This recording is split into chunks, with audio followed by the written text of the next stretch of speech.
As we've described before, certain times, certain industries are favorable to startups, whereas other industries are favorable to the people that are already in there competing because they have complementary assets and the like. They have distribution, they have customers, they have advertising, they have learning, that sort of thing.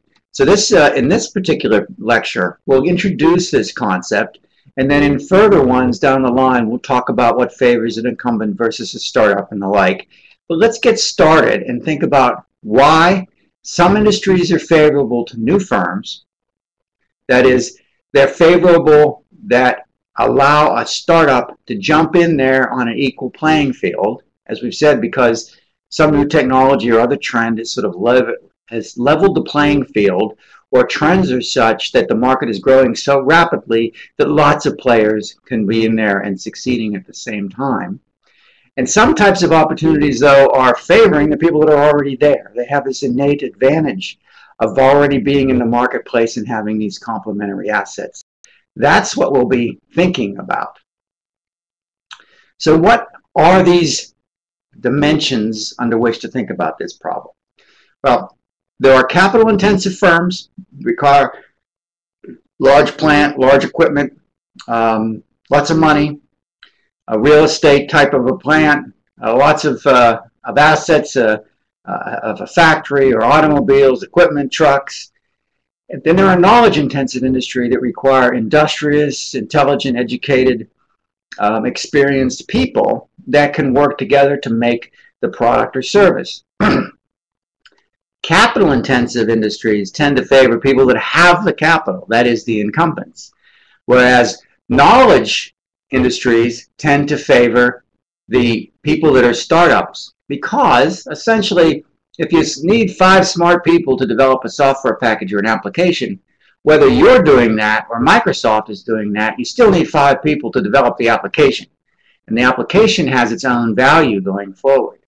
So here's some examples of industries that favor, on the left-hand side, they favor capital-intensive industries, they favor incumbents, and on the other side, the knowledge-intensive industries that might favor individuals. Telecommunications require switches, equipment, underground cables, that sort of thing. That's a lot of assets. That's a lot of money to put in, like cable companies have to put in cable to everybody's house. There's actually physical wires or optical fibers connecting homes with buildings and the like. That favors people that are already there. It's pretty hard to go and dig up the roads again if you want to start your own telecommunications or cable company. Whereas a software company, you could write the software and upload it on the internet tomorrow. So that's something we can do as a startup. Similarly with energy generation, the big utilities, or the oil companies like ExxonMobil and the like. Those all favor existing players that have a lot of buildings, a lot of assets, refineries and that sort of thing. Energy generation plants, nuclear power plants, coal power plants, whatever, natural gas plants. But there are in that industry people that actually identify where the next oil field might be, or they come up with new ways to make the energy development more efficient, or different aspects of cars that make a smart car smarter, for example. Those kind of add-on companies that create these new products that need knowledge, like geologists in oil production or whatever, or software engineers to make a car smart, a smart car smarter. Those still oftentimes can be companies that are supported by design firms, engineering firms, knowledge firms. And again, those favor small startups for the reasons we've described. Semiconductor fabrication, these are huge plants. In fact, it costs $1 billion to start a new plant to make semiconductors, that is the chips in your phones and the like. But at the same time, designing the next good chip is engineering. It's knowledge intensive. You don't have to make it to have the design, which then you patent and all of that, and you license the design to other companies. So even though you have huge industries with lots of plant and equipment, trucking industries and firms like that, hospitals, there are small firms that are on the outside of that that add the knowledge capital, and those are where the startups can play. So when you have an idea, if it relates to something that's in a big industry like automotive, you don't necessarily build a car. You want to find a niche that is favorable to startups, which is this idea of knowledge intensive rather than capital intensive, and then figure out how to fit your business into this overarching ecosystem. That's the play to make. Similarly and related, you have this idea of economies of scale versus linear costs. When it's asset intensive, a large operation, large buildings, large equipment, you get huge economies of scale. When Intel makes another microprocessor, it costs almost nothing to make another 100,000 or million microprocessor chips. You starting from scratch would cost you millions of dollars just to make one. Why? Because you have to put all that plant in place. They have economies of scale. You do not. Certain types of things are more linear in costs. For example, making films, or making records, or writing books. Again, things that are knowledge intensive, that require educated, trained, experienced human beings to do the work. That sort of thing is linear. Because if you have 5 people writing a program and you want it to go faster, you can't necessarily just add more people. Having 1,000 of them doesn't necessarily help, because it's the basic knowledge of those few people that is really what's adding the value. Those favor you as well. Things like software and games and that sort of thing.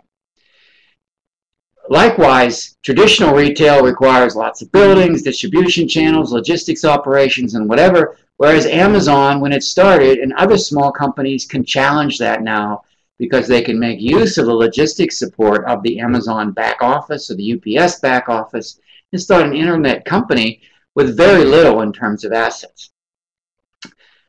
When lots of assets are required, which means distribution channels, retail operations, logistics, equipment, trucks, that sort of thing, big guys are favored. When it's what people do and what they think and what they create personally or individually or in groups, that favors us as startups. The last piece of the puzzle is concentrated industries versus fragmented industries. Concentrated industries means when you think of the company, like you might think of airlines, right? How many airlines are there? Well, there used to be more, but now there's only a few. US Air, Southwest Air. These are a small number of companies that are left. There's been so many mergers. Automobiles the same way. There's either GM or Ford. There's Chrysler, Fiat. You also have Toyota. I mean, there's a few big companies. Many industries are that way. Now, you think about the internet now, you have Microsoft and Apple that make computer products. Dell and Hewlett-Packard make PCs. So those are the concentrated industries. Fragmented industries are ones that you can't really think of the big players.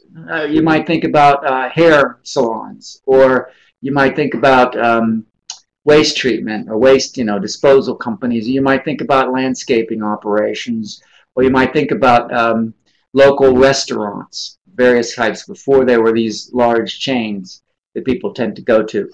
Fragmented industries don't really have this concentration. Those favor us as well. Going against Applebee's on the restaurant side is a tough prospect. But going against local Thai restaurants with a new Thai restaurant with a different menu and maybe better advertising and marketing and a nice ambiance might be something that you could be successful at, right? And then grow it. So when you look at this picture, you see that the trick of making a fortune in entrepreneurial and in business generally is to start over here with a knowledge-intensive, linear cost, fragmented business and turn it into a concentrated, economies of scale-driven, capital-intensive business. This is what Amazon ultimately did. They started out online business, knowledge-intensive. They had software development, basically. They sold only books. Book selling was a pretty fragmented industry at the time. And then they started concentrating it to be Amazon. They built up these huge logistics operations all over the world and a very capital-intensive kind of organization, so that now it's really difficult for anyone to compete. And by and large, small online companies use Amazon's logistics infrastructure for distributing their products and services as well. you can't go after the big guys directly. There's room to come in on the knowledge linear cost side to help enhance the product and services that they offer. And one of the ways that you do the harvest is to create that and then ultimately merge into one of these companies. You could develop a new product like Instagram and merge that into Facebook. You can develop a new product like Skype and merge that into Microsoft. Or you can start and build a whole new company and try to create something new by following that process I described, which you can see what happened with Home Depot, it happened with Domino's Pizza, examples all over the place. We'll talk more in the next couple lectures about what favors us as startups and what to watch out for with incumbents, and then summarize that in the final lecture. We'll see you then.